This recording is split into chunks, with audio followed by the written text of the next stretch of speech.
part 2 is where we begin to see how the word became attached to children. That word carries generations of meaning, assumptions, and stereotypes.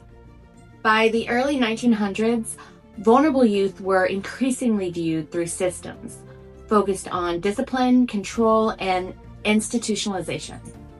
Runaway youth were often portrayed as rebellious, difficult, defiant, or out of control. And over time, society absorbed that image. By the 1920s through the 1950s, these children were still being sent to reform schools, juvenile detention centers, or state institutions. The word runaway had become embedded in schools, juvenile halls, newspaper headlines about troubled youth, crime magazines, movie posters, and media stories focused on delinquency and discipline. The focus became on correcting behavior. The child became the problem to fix. Then came the 1960s and 1970s.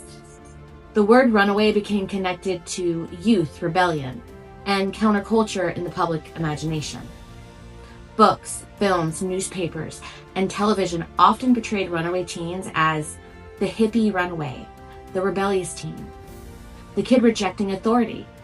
They were independent, free-spirited, part of a movement, peace, not war, and even sexualized runaway girls in particular. Again, society absorbed that image, but behind many of those stories were vulnerable children, children fleeing abuse, violence, neglect, unsafe homes, or exploitation. Then in 1974, a major turning point happened. The Juvenile Justice and Delinquency Prevention Act.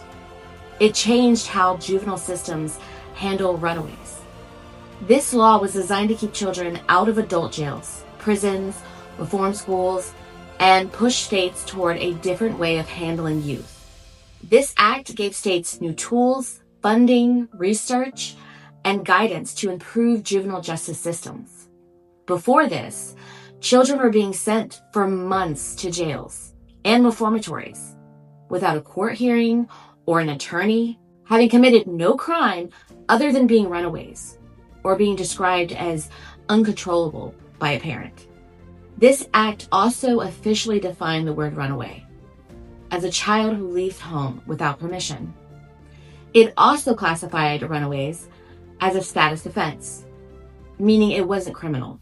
They couldn't go to jail for it. But even as the system evolved, the label remained. By the 1980s and 1990s, the word runaway had become deeply embedded into the American culture.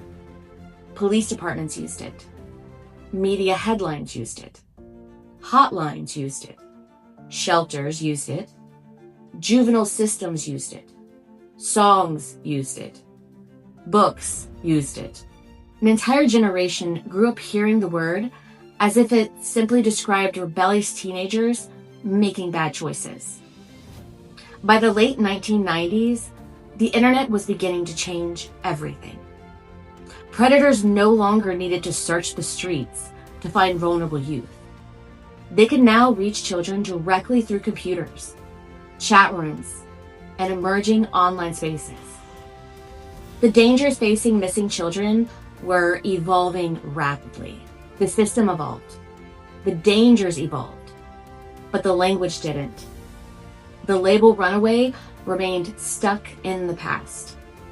In our final video, we'll explore the 2000s and how the internet, smartphones, social media, online grooming, and instant access to children completely changed the dangers vulnerable youth face today.